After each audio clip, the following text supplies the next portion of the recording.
राम राम सा, जय श्री कृष्णा। आज इस वीडियो में हम श्री हरि का अभिषेक करते हुए इस पारण की कथा का आनंद लेंगे। ये पारण की कथा यदि आपने अंत तक सुन ली तो शास्त्रों में कहा गया है कि इस कथा के श्रवण से आपके घर की दरिद्रता, ग्रह कलेश और बाधाएं दूर होती है। इसी के साथ माँ लक्ष्मी का निवास आपके घर में स्थिर बना रहता है और आपके पूर्व जन्मों के सभी पापों को नष्ट करने वाली ये कथा श्री हरि की भक्ति और मोक्ष प्रदायिनी है। तो आइए श्रद्धा से इस कथा को सुनते हैं। यदि आप चैनल पर पहली बार आए हैं तो चैनल को सब्सक्राइब करके बेल आइकन का बटन जरूर दबाएं। इसी के साथ कथा अच्छी लगे तो इसे एक लाइक देकर अपनों के साथ शेयर जरूर कीजिएगा। तो चलिए शुरू करते हैं। प्राचीन काल में नरोत्तम नामक एक ब्राह्मण था। उसके माता पिता श्री राम और हनुमान भक्त थे। वे हर ज्येष्ठ माह के एकादशी का व्रत किया करते थे। वह नरोत्तम नामक ब्राह्मण अपने माता पिता की सेवा छोड़कर तीर्थ यात्रा के लिए घर से निकला। तीर्थ सेवा के बल से उसकी नहाकर धोई हुई धोती प्रतिदिन बिना ही आधार आकाश में उड़कर सूखने लगी। इस प्रकार कुछ समय बीतने पर वो उस ब्राह्मण को अहंकार हो गया। वह कहने लगा, मेरे समान पुण्यवान और यशस्वी मनुष्य संसार में दूसरा नहीं है। उसी समय देव योग से एक बगुले ने उसके मुंह पर बीट कर दिया और जिससे उसको बड़ा ही क्रोध हुआ और उसने बगुले को श्राप दे डाला। श्राप देते ही बगुला पृथ्वी पर पड़कर भस्म हो गया। इस जीव हिंसा के बल से ब्राह्मण के मन में मोह हो गया। उसकी गीली धोती जो अब तक बिना ही आधार के आकाश में सूखती हुई उसके साथ चलती थी, वह अब नहीं चलती। जीव हिंसा के पाप से उसकी यह सिद्धि जाती रही। इस घटना से ब्राह्मण को बड़ा ही दुख हुआ। उधर उस ब्राह्मण के माता पिता हर ज्येष्ठ माह के एकादशी का व्रत किया करते थे। ऐसे ही उसकी माता ने एकादशी के दिन अपने बेटे के मंगल कामना और सद्बुद्धि के लिए भगवान से प्रार्थना की। और उधर यह आश्चर्यजनक घटना घटती है। एक दिन नरोत्तम दास के पास एक आकाशवाणी हुई कि ब्राह्मण, तुम परम धार्मिक मुख चांडाल के पास जाओ। वहां जाने पर तुम्हें धर्म के असली मर्म का पता लगेगा और उसके उपदेश से तुम्हारा मंगल होगा।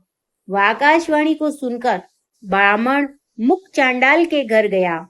वहां जाकर ब्राह्मण ने देखा कि वह चांडाल सवेरे से माता पिता की सेवा में लगा हुआ है। जाड़े के दिनों में वह गर्म जल, तेल, अग्नि, ताप, तांबुल और बहुत सी रुई के बिछौने लिए मधुर अन्न और दूध देता है।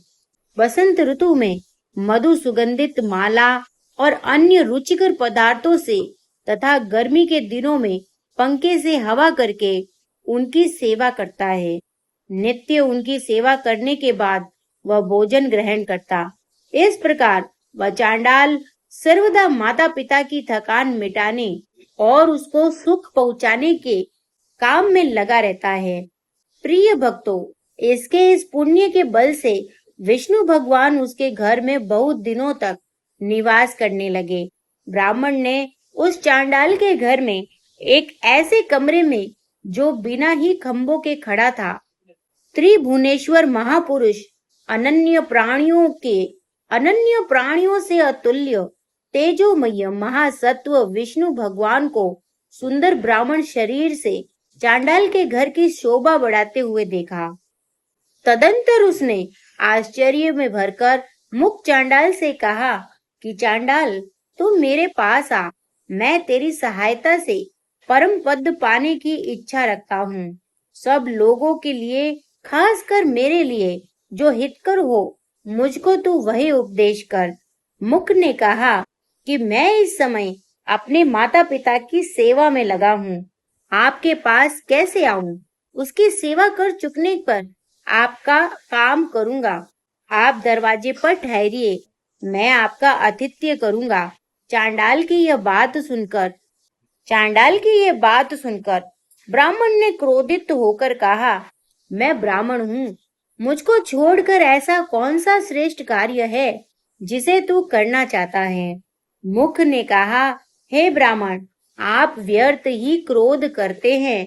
मैं बगुला नहीं हूँ जो आपके क्रोध से जल जाऊं। आकाश में जब आपकी धोती नहीं सूखती, आप आकाशवाणी सुनकर भगवान श्री हरि की कृपा से यहाँ आए हैं, इस बात को मैं भली भांति जानता हूँ। आप जरा रुकिए, मैं उपदेश दूंगा। जल्दी हो तो आप पतिव्रता के पास जाइए, जहाँ जाने से आपका कार्य सफल हो जाएगा। प्रिय भक्त गणों, अब देखिए, इसके बाद ब्राह्मण रूपी भगवान विष्णु ने मुख के घर से निकलकर नरोत्तम से कहा, हे ब्राह्मण, चलो, मुझे भी उसी पतिव्रता के घर जाना है। नरोत्तम कुछ सोचता हुआ उसके साथ चल दिया।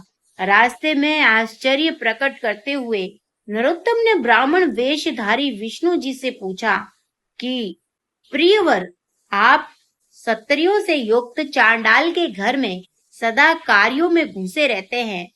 हरि ने कहा कि अभी तुम्हारा चित्त शुद्ध नहीं हुआ है। पतिव्रता आदि से मिलने के बाद तुम मुझे पहचान सकोगे। नरोत्तम ने कहा कि द्विज, वह पतिव्रता कौन है? उसने ऐसी कौन सी महान बात की है जिसके लिए मैं वहां जा रहा हूँ? श्री हरि ने कहा कि जैसा नदियों में गंगा, मनुष्यों में राजा, देवताओं में जनार्दन श्रेष्ठ है, वैसे ही स्त्रियों में पतिव्रता प्रधान है। जो पतिव्रता स्त्री नित्य पति की प्रिय हित कार्य में रत है, वह दोनों कुलों का उद्धार करती है और प्रलय काल पर्यंत स्वर्ग में रहती है। उसका पति अगर स्वर्ग से गिरता है तो वह सार्वभौम राजा होकर पृथ्वी पर जन्म लेता है और पतिव्रता उसकी रानी होकर सुख भोग करती है। इस प्रकार बारंबार स्वर्ग राज्य का उपभोग करके अंतर्वत वे दोनों मुक्त हो जाते हैं। अब नरोत्तम ने फिर पूछा कि वह पतिव्रता कौन है, उसके क्या लक्षण हैं? मुझे यथार्थ रूप से समझाइए।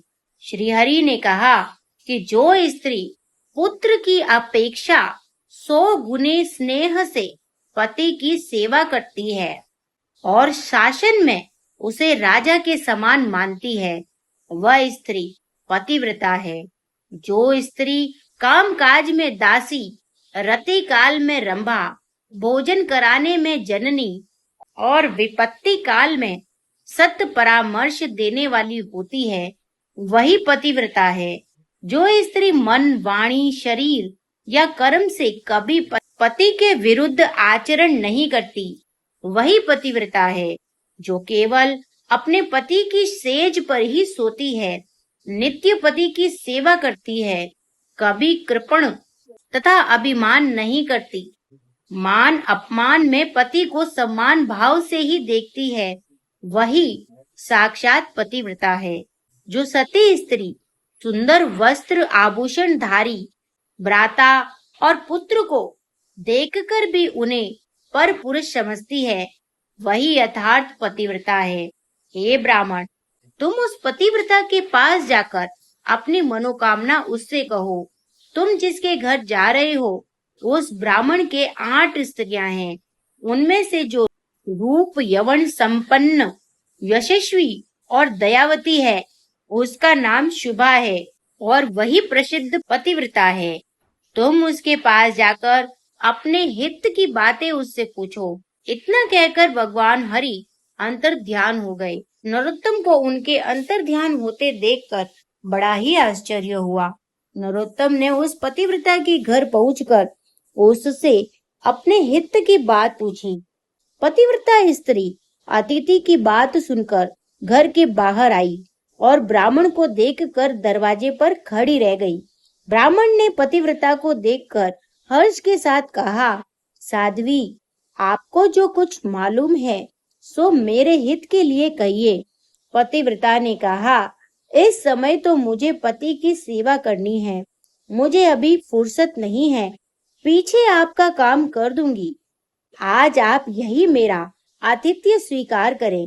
ब्राह्मण ने कहा, कल्याणी, मुझे आज भूख प्यास और थकावट कुछ भी नहीं है। मैं जिस विषय को जानना चाहता हूँ वह मुझे बतला दो, नहीं तो तुम्हें हिसाब दूंगा। इस पर पतिव्रता ने कहा कि ब्राह्मण श्रेष्ठ, मुझे आप वह बगुला न समझे। आप धर्म तुलाधार के पास जाकर उससे अपने हित की बात पूछे, वे आपको हित उपदेश करेंगे। महाभागा इतना कहकर घर के अंदर चली गई। इसके बाद नरोत्तम ने उसके घर में जाकर देखा कि वही ब्राह्मण जो मुख चांडाल के घर में था वो और बहुत दूर तक साथ साथ आया था, वहां भी बैठा हुआ है। नरोत्तम को इससे बड़ा ही अचंभा हुआ। उसने ब्राह्मण रूपधारी विष्णु के पास जाकर कहा, हे देशांतर, मेरे संबंध में जो घटना हुई थी, मालूम होता है कि आपने ही इन लोगों से उसे कह दिया है, नहीं तो चांडाल और पतिव्रता को मेरी इस घटना का हाल कैसे मालूम होता। हरि ने कहा, महात्मा गण अपने पुण्य और सदाचार के बल से सभी बातें जान सकते हैं। पतिव्रता ने तुमसे क्या कहा सो मुझे बतलाओ।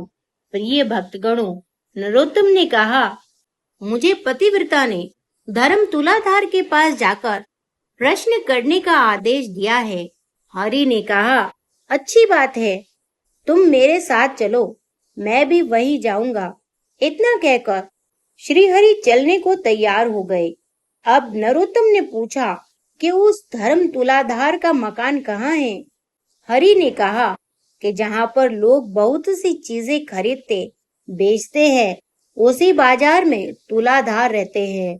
लोग धान, रस, तेल, अन्न आदि वस्तुएं उसके धर्म कांटे पर तोल कर देते लेते हैं। वह नर श्रेष्ठ प्राण जाने पर भी कभी झूठ नहीं बोलता, तो उसके इस काम से उसका नाम धर्म तुलाधार पड़ गया है। श्री हरि के इतना कहते ही नरोत्तम तुलाधार के पास पहुंच गया। देखो तो तुलाधार बहुत सा रस बेच रहा है। उसका शरीर मैला कुचेला हो गया है। वह लेन देन संबंधी अनेक प्रकार की बातें कर रहा है। अनेक प्रकार की नर नारियों ने उसे चारों ओर से घेर रखा है। तुलाधार ने ब्राह्मण को देखते ही कहा, हे ब्राह्मण, कहो क्या काम है।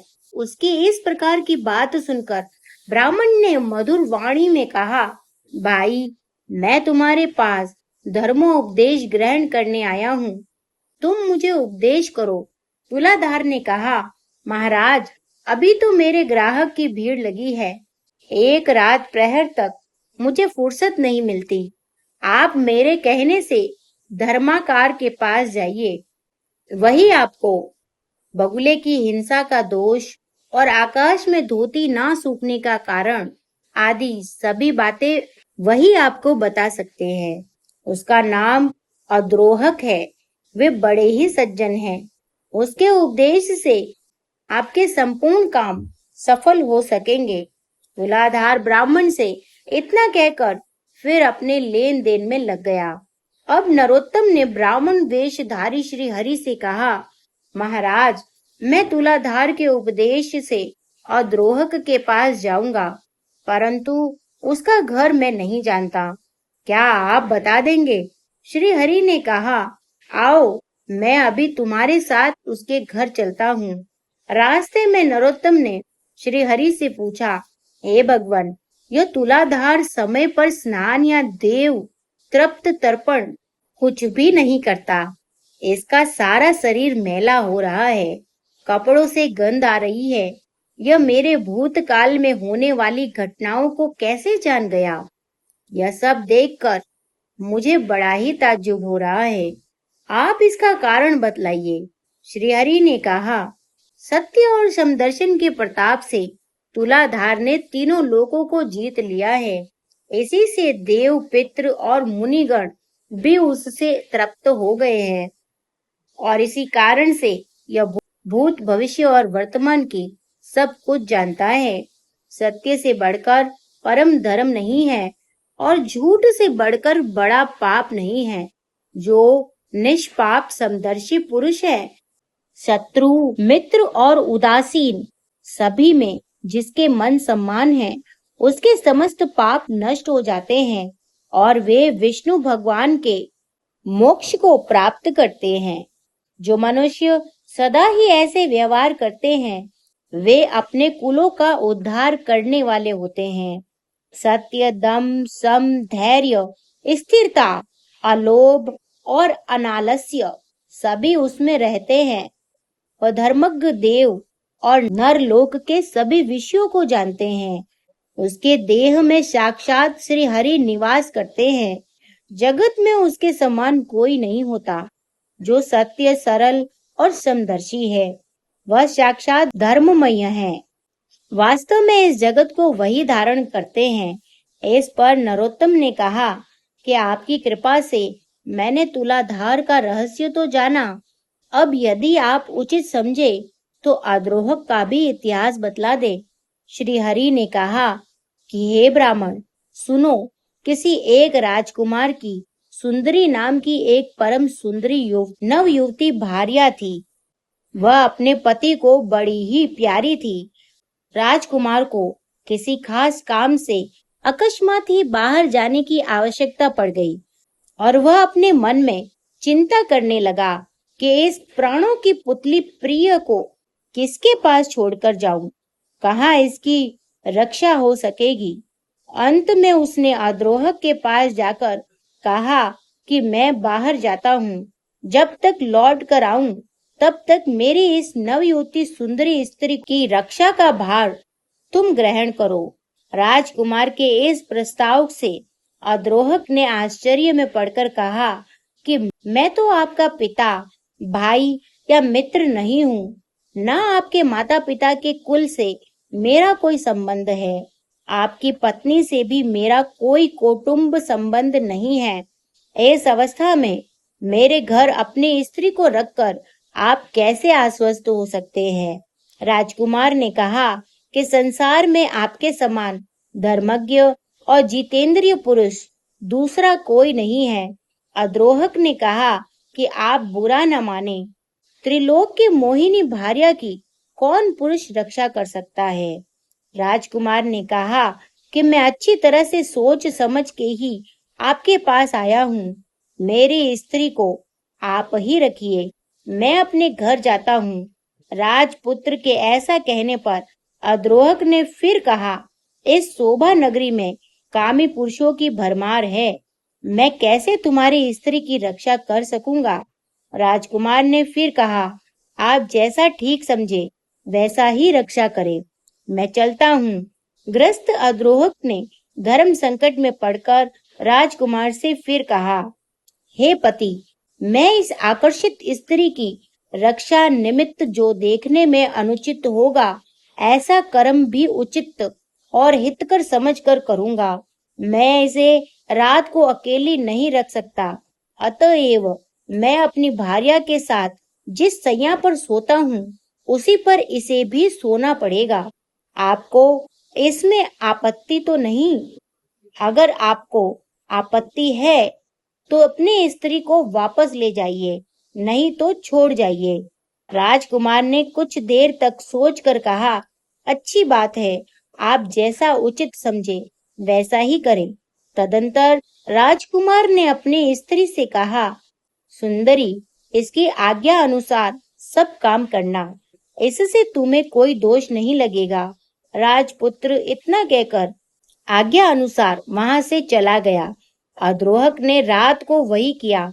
धार्मिक पुरुष रात को अपनी स्त्री और राजपुत्र की पत्नी के बीच में एक सैया पर सोने लगा, परंतु धर्मपत्र से कभी डिगा नहीं। राजकुमार पत्नी का नींद में भी कभी अंग प्रदर्शन होता तो उसे अपनी जननी के अंग के समान प्रतीत होता और वह इस प्रकार अपने मन और इंद्रियों को जीत कर रहता था। इस प्रकार 6 महीने बीतने पर राजकुमार वधिष्ठ से लौटकर घर आया। अब बिरादरी वालों ने पूछा कि हे राजकुमार, तुम्हारी स्त्री पीछे से कहाँ रही? उसने कहा, अद्रोह के घर। कुछ युवकों ने व्यंग कहा, अच्छा, क्या आप अपनी स्त्री अद्रोह को दान कर गए? वह रात को उसके साथ सोता था। स्त्री पुरुष के एक साथ सोने पर भी क्या कभी संयम रह सकता है? इस तरह लोग तरह तरह के दोष लगाने लगे। अद्रोह को इस बात का पता लगा। तब उसने जनापात की निवृत्ति के लिए काठ की एक चिता बनवाई, जिसमें आग लगा दी, और इतने में ही राजपुत्र वहां आ पहुंचा। राजकुमार ने अपनी स्त्री को प्रसन्न मुख और अद्रोह के विषाद युक्त देखकर अद्रोह से कहा, भाई, मैं आपका मित्र बहुत दिनों बाद वदिश से लौट कर आया हूँ। आप मुझसे बात नहीं करेंगे? अद्रोहक ने कहा कि मैंने आपकी स्त्री को घर में रखकर बदनामी मोल ले ली है। उस बदनामी को दूर करने के लिए मैं आज अग्नि में प्रवेश करूंगा। संपूर्ण देवता मेरे कृत्य को देखेंगे। इतना कहकर अद्रोहक धधकती हुई अग्नि में कूद पड़ा, परंतु आश्चर्य कि उसका एक बाल भी बाका नहीं हुआ। देवतागण आकाश से साधुवाद करने लगे। चारों ओर से पुष्प वर्षा होने लगी। जिन लोगों ने अद्रोहक पर दोष लगाया था, उनके मुखों पर कुष्ठ रोग हो गया। देवताओं ने आकर उसको अग्नि से निकाला। मुनियों ने विस्मित होकर सुंदर पुष्पों से उसका पूजन किया। फिर महातेजस्वी अद्रोहक ने भी उन सब की पूजा की। असुर और मनुष्य ने मिलकर अद्रोहक का नाम सज्जन अद्रोहक रखा। उसकी चरण रज से पृथ्वी हरी भरी हो गई। तब देवताओं ने राजकुमार से कहा कि राजकुमार, तुम अपनी स्त्री को ग्रहण करो। अद्रोहक के समान जगत में दूसरा कोई नहीं है। जगत के सभी लोग काम के वश हैं। काम, क्रोध, लोभ सभी प्राणियों में है। काम से संसार में बंधन होता है। यह जानकर भी लोग अकामी नहीं होते। इस अद्रोहक के कर्तव्य पालन के लिए काम को जीतकर मानो 14 भवनों को जीत लिया है। इसके हृदय में नित्य वासुदेव विराजमान है। यूं कहकर सब लोग और राजपुत्र अपनी पत्नी सहित अपने अपने घर चले गए। उस समय अद्रोहक को काय जल के प्रताप से दिव्य दृष्टि प्राप्त हुई। वह तीनों लोकों की बातों को अनायास ही देखने और जानने में समर्थ हो गया। प्रिय भक्तगणों, इस प्रकार बातें होते होते नरोत्तम ब्राह्मण अद्रोहक के घर पहुंचाया। नरोत्तम अद्रोहक से धर्म का तत्व पूछा। अद्रोहक ने कहा, धर्मज्ञ विप्र नरोत्तम वैष्णव के घर जाइए। उसके दर्शन से ही आपकी मनोकामना पूर्ण हो जाएगी, क्योंकि उसने ज्येष्ठ माह में श्री हरि की स्तुति करते करते एकादशी का व्रत किया है, और यह एकादशी माता पिता को पूजने वाले तथा श्री राम व श्री हरि की भक्ति करने वाले समर्पित है। हे विप्र, तुमने बड़ा ही धर्म कार्य किया है जो तुम यहाँ तक पहुँचे हो। तुम्हारी माता भी एक व्रत करती है, जिसको मैं विस्तार पूर्वक बाद में वर्णन करूंगा। फिर वह आपके सभी भेद, जैसे बगुले की मृत्यु और धोती सूखने आदि की सभी बातें आपको बता सकते हैं। नरोत्तम यह सुनकर ब्राह्मण वेशधारी विष्णु के साथ पुरुषोत्तम वैष्णव के घर आया। नरोत्तम ने देखा कि वैष्णव परम शुद्ध, शांत, समस्त उत्तम लक्षणों से युक्त और अपने तेज से दीदीप्तिमान हो रहा है। धर्मात्मा नरोत्तम ने उस ध्यानस्थ भगवत भक्त से कहा कि मैं बहुत दूर से आपके पास आया हूँ, आप मुझे उपदेश दीजिए। नरोत्तम बोले, देव श्रेष्ठ, भगवान श्री हरि सदा ही तुम पर प्रसन्न है। हे ब्राह्मण, आज तुम्हें देखकर मेरे मन में बड़ा आह्लाद हो रहा है। मेरे घर में भगवान के दर्शन से तुम्हारा अतुल्य कल्याण होगा, तुम्हारा मनोरथ पूर्ण होगा। नरोत्तम ने कहा कि आपके घर में विष्णु भगवान कहाँ विराजमान है, कृपा कर मुझे दिखला दे। वैष्णव ने कहा कि इस रमणीय देव मंदिर में प्रवेश करते हुए भगवान के दर्शन कर घोर और घोर पाप जन्म कर्म के बंधनों से छूट जाएंगे। वैष्णव के इन वचनों को सुनकर नरोत्तम ने मंदिर में प्रवेश करके देखा कि भगवान की मूर्ति की जगह वही ब्राह्मण वेशधारी विष्णु उसी रूप में पद्म आसन से बैठे हुए हैं। नरोत्तम ने उनको देखते ही मस्तक द्वार प्रणाम कर उनके चरण पकड़ लिए और कहा, हे देवेश, मैं आपको पहले पहचान न सका, अब आप मुझ पर कृपा कीजिए। हे प्रभु, मैं इस लोक और परलोक में आपका ही दास बना रहूं। हे मधुसूदन, मुझ पर कृपा दृष्टि कीजिए। यदि वास्तव में आपकी मुझ पर कृपा है तो अपने स्वरूप का दर्शन मुझे कराइए। भगवान ने कहा, भूदेव, तुम्हारे प्रति सर्वदा ही मेरा स्नेह है। स्नेह के वश होकर ही मैं भक्तों को दर्शन दिया करता हूँ। पुण्य आत्मा पुरुषों के एक बार के दर्शन, स्पर्श, ध्यान, कीर्तन और तिलक धारण करने से ही पुण्य लोक की प्राप्ति होती है। उनके नित्य संग से तो सारे पाप छूट जाते हैं। अंत में वह उसका संग करने वाला मुझ में मिल जाता है। तुम मेरे भक्त हो, सदैव एकादशी का व्रत करते हो। बगुले के वध से तुम्हें जो पाप हुआ है उसकी निवृत्ति के लिए ही तुम फिर उसी मुख के पास जाओ। मुख चांडाल पुण्य आत्माओं के प्रधान तीर्थ रूप हैं। उसके दर्शन और मेरे साथ संभाषण होने के कारण ही तुम मेरे मंदिर में आ सके हो। जो करोड़ों जन्मों तक निष्पाप रहते हैं, वही धर्मात्मा पुरुष मेरा दर्शन करने में समर्थ हो सकते हैं। अतएव अब तुम अपना इच्छित वर मांगो।